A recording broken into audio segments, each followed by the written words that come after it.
Lunod sa dakong pagbaha nga nahitabo nitong Nobyembre 4, panahon sa Bagyong Tino, nga nag-apekto sa barangay Poblacion District 1 o kasikbit ng mga komunidad.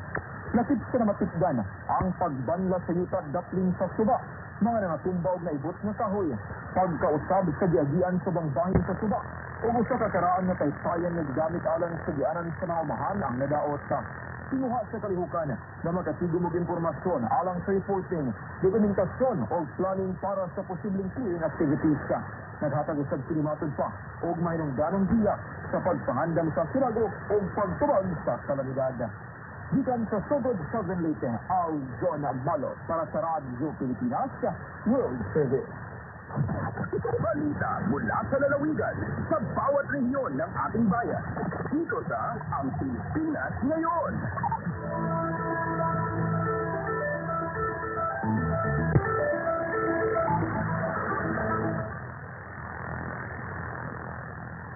Inyong napakinggan ang ulat ni Aljon Malon mula sa Sogod. Dadako naman tayo sa rehiyon ng Mindanao. Lokal na pamahalaan ng Cagayan de Oro nanguna sa selebrasyon ng World